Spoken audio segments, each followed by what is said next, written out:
Hi guys, and welcome to our presentation on dysphagia. Hi, my name is Rebecca Skamaka, and today I'm going to be talking about the difference between dysphagia and normal swallowing. For starters, what is dysphagia? Well, it's a disorder that can cause difficulty swallowing in a person, so that leads to swallowing taking more time, more effort, and even leading to an aspiration of the food or liquid that the person is working with.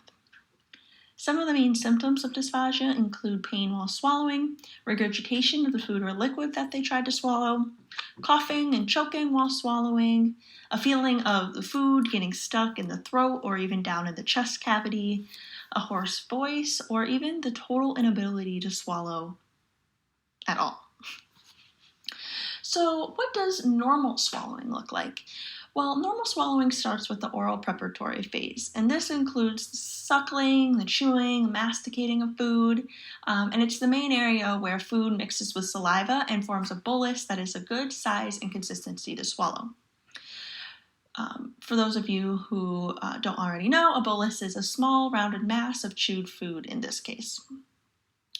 Moving on to the oral propulsive stage, this is when the tongue tip rises and it touches the alveolar ridge of the hard palate, while the posterior tongue drops down to and makes an opening of the back of the oral cavity. From there, we move on to the pharyngeal phase, and this has a lot of steps to it. For starters, the tongue seals the oropharynx, the soft palate and the proximal pharyngeal wall seal off the nasopharynx. The vocal cords and the arytenoids close off the laryngeal opening, and the epiglottis swings down to cover the laryngeal vestibule. These actions together seal the airway from the pharyngeal cavity. Last step of normal swallowing includes the esophageal phase, and this is when the bolus is propelled downward by peristaltic movement. The lower esophageal sphincter starts to relax at the initiation of swallowing, and it doesn't stop, it continues to relax until the bolus is in the stomach. So for the next part of the presentation, I actually interviewed my mother, who was the primary caretaker of my grandfather for the past 12 years. And we're going to talk about what dysphagia looked like in him, what she saw as a caretaker, how she felt watching him go through that, and kind of an idea of how the situation was handled. A little bit of background information on my grandfather is that he was diagnosed with dementia about 12 years ago. He had never had issues swallowing before. He loved to eat. He loved food. It was one of his favorite things. And then he was admitted into the hospital with gastrointestinal issues. And from there, they wouldn't let him eat for a while. And, you'll hear more about it in the interview with my mom. But we get a lot of moments where we learn from the doctor's point of view or the specialist's point of view, and we kind of see what it looks like from them. But I thought it would be interesting to see what it's like from more personal family point. So when did you first notice that he was having issues swallowing? It was one day he was having some digestive issues, so we took him to the hospital to see if they could help out. He had had a really good breakfast that day, was not having any problems swallowing, eating, talking. But when we took him to the hospital, they did some very aggressive treatments on him, which made him very sick. They would not allow him to eat or drink anything for several weeks. And when they started allowing him, it was on clear fluids, and then we went to soft foods. There were speech therapists that had to come in and evaluate him before we could give him anything. And he was not very cooperative with them. Finally, we got to the point where he was able to have pureed foods, but he would only eat small amounts. And after a few bites, he would refuse anymore. At this point, the doctors thought he was ready to die because he wasn't eating much and he really wasn't talking much. But I could tell he was very angry. And she thought that there was really no reason to diagnose why he wasn't eating. And how did you react to that? I was very angry with the doctor, and I totally disagreed with her because I knew my father. He wanted to live to be 100. He had a very strong will, and at this point he was only 91 years old. So I knew that she was wrong, and I decided to speak to him about it. And I asked him, Dad, do you want to live or do you want to die? And he told me he wanted to live. And at that point, I told him if he did want to live, he would have to start eating or he was going to die. He did start eating more, and he actually started talking more about what he wanted to do and the fact that he wanted to come home, that he did not like the hospital and he just wanted to come home. So we told him, as long as you keep eating, we'll be able to bring you home soon. And what happened from there? So right after that, he got sick again, and the hospital put him on antibiotics, which led to C. diff. So again, he was unable to eat again. They would not allow him to eat. At that point, he wouldn't even take his medicine orally, so they had to put him on a feeding tube in order to give him the medicine, the antibiotics that he needed to cure him from the C. diff. Once he started being able to eat again, at this point, he started constantly spitting up saliva. And the speech therapist suggested that this was due to his dementia, that there might have been a loss of connection between his brain and his mouth, because at this point also he would start choking when he was drinking things. This did end up leading to aspiration pneumonia. At that point in time, we couldn't let him eat or drink anything because they didn't want him to aspirate. And because he had the feeding tube, they said he really didn't need to eat or drink anything. But we were able to get him to eat and drink small amounts. But he would just either spit it out or chew it without swallowing it, and eventually just spitting it out. So was there ever a point where he was given therapy for these issues? When we finally were able to bring him home, we got a speech therapist that came to the house who was very aggressive with him. And she worked very hard giving him oral exercises, which helped him to be able to swallow a little better. And he actually started being able to speak a little bit better. But he was still spitting a lot. He was still having a hard time swallowing his saliva. Okay, so was he ever able to eat and enjoy his food to the full capacity? There became a point after that randomly he would drink coffee and maybe take little bites of things without choking. But I remember one day when he enjoyed drinking a cup of coffee and eating a cookie.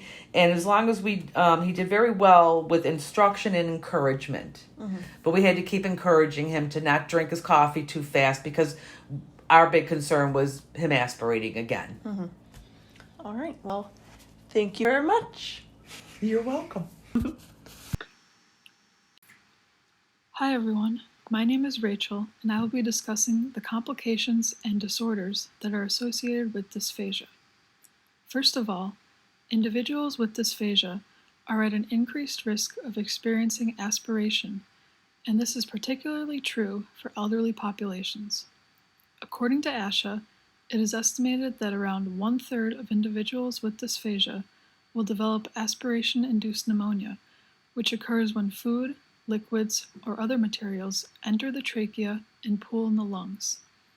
This complication results in the deaths of approximately 60,000 patients every year.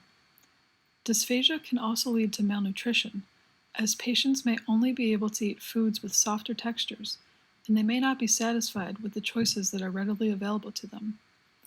This could cause someone with dysphagia to simply eat less or rely more on sweets such as pudding and ice cream for their primary means of sustenance, leading to potential nutritional deficiencies. Dehydration is another complication associated with dysphagia because many ordinary liquids, such as milk or soda, may be too thin for dysphagia patients to swallow without aspirating, leading patients to potentially consume fewer liquids overall. In addition, individuals with dysphagia often experience a reduction in their quality of life because they are no longer able to enjoy their favorite foods and drinks to the extent that they did prior to their diagnosis. Also, dysphagia patients may experience social isolation as they could be unwilling to eat with family or friends out of fear or embarrassment.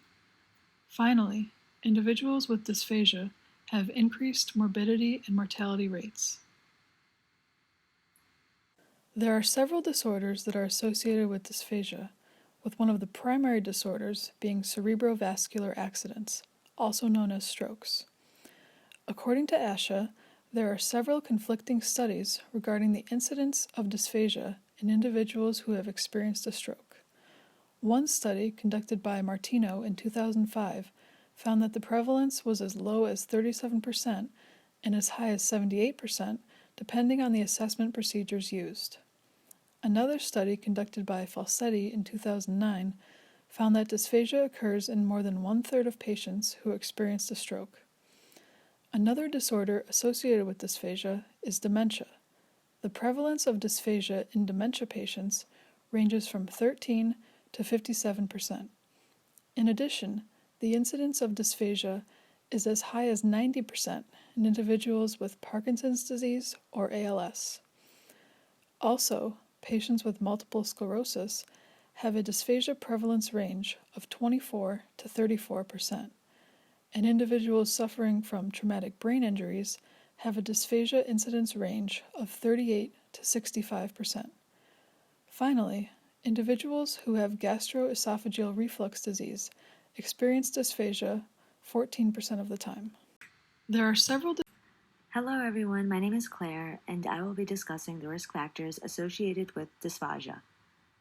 First, I wanted to emphasize that dysphagia is a life-threatening disorder and should be evaluated with caution and also a thorough understanding of this swallowing disorder. Next, dysphagia is typically caused by another health condition. Finally, the dysphagia risk factors originates from neurological, congenital, and developmental conditions, obstructions, muscular conditions, and other causes. But sometimes the cause of dysphagia can also be unknown. Risk factors continued. Risks that are commonly found in children are respiratory problems, which is also the leading cause for children, premature birth, developmental or learning disability, cerebral palsy, cleft and lip palate. Common risks that can be found in adults can be stroke, Parkinson's, multiple sclerosis, dementia, head injury, brain tumor, mouth or throat cancer, infections, for example, thrush or tuberculosis, and finally, chronic obstructive pulmonary disease, also known as COPD for short. Symptoms and other signs of dysphagia can include coughing and or choking while eating or drinking, drooling of saliva, being unable to chew foods properly, bringing food back up, sometimes through the nose, sensation of foods being stuck in the throat or chest, and lastly, gurgly sounding voice when eating or drinking. I'm Megan Gigliello, and I'm going to be talking about the assessment of dysphagia. There are instrumental and non-instrumental ways of assessing dysphagia. First, I'm going to be talking about non-instrumental assessments for infants.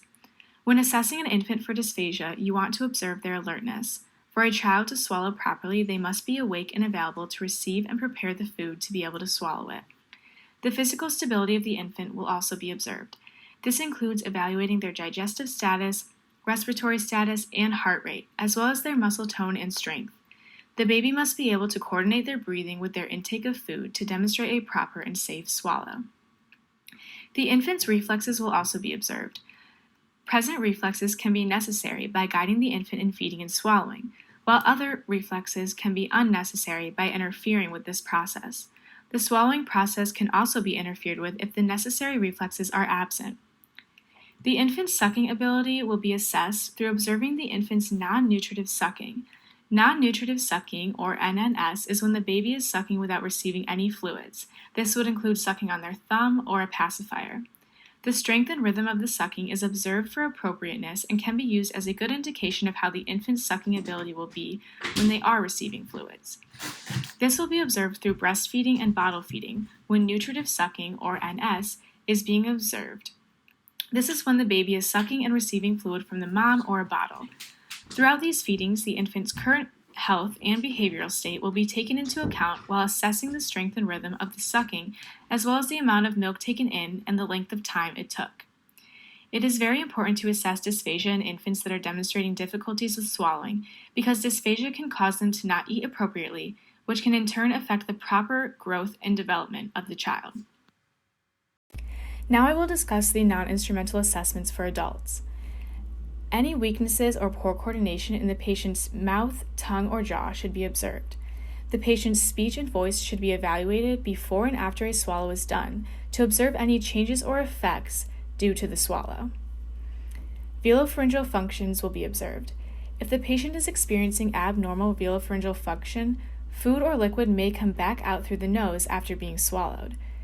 The function of the labial seal should also be observed for food or liquid secretion during a swallow, or saliva when no swallowing is involved.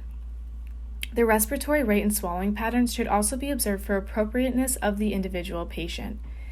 Any choking or coughing or wet-sounding swallows will also be observed, and these indicate a problem with the patient's swallowing. Now I will discuss the instrumental assessments for dysphagia. One way for assessing dysphagia in both children and adults is by conducting a video fluoroscopy swallowing study, or VFSS. For this evaluation, the patient will swallow foods and liquids that have been mixed with barium, which allows the food and liquid to be seen in an X-ray that will be taken throughout the swallow. The patient will adjust themselves into different positions and adjust their swallows. Conducting this evaluation allows the SLP to visually see aspiration or penetration if they occur, as well as which physical structures involved in swallowing are not functioning properly, and which positions or types of swallowing are most appropriate for the patient. Another assessment that can be done for evaluating dysphagia is the fiber optic endoscopic evaluation of swallowing, or FEES. In this evaluation, the SLP will place a small tube down the patient's nose and into their throat. The tube has a camera and light on the end, which enables the SLP to obtain images of the larynx and hypopharynx.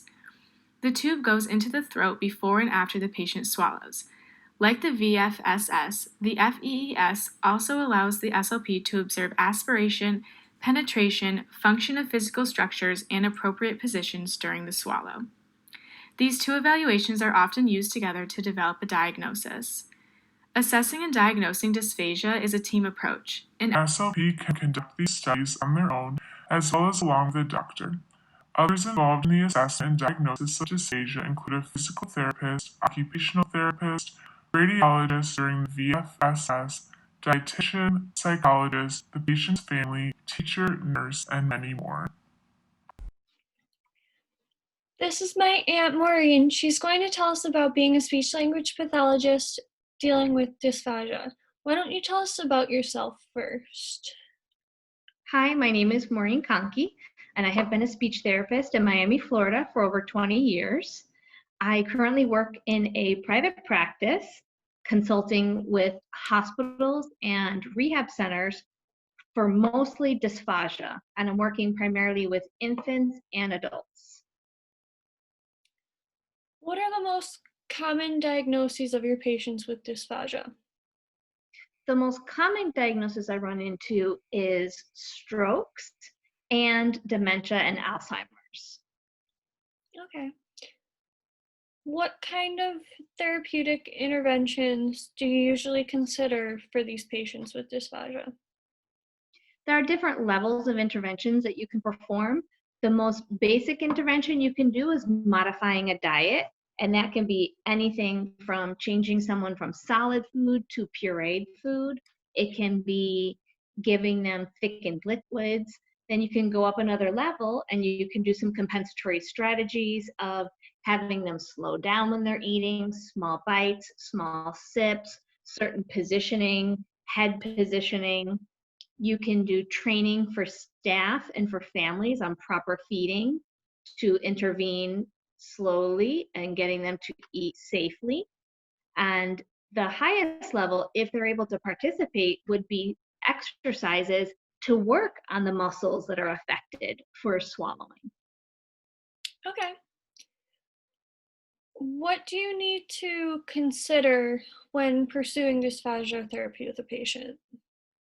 They really need to be able to participate. They need to be able to follow directions, to be alert, awake, and the desire to participate as well. Because if you can't follow direction, you're not going to be able to perform oral motor exercises. If they can't follow direction, we could still modify their diet. We could work with families and caregivers and staff on how to feed them properly and safely using different strategies.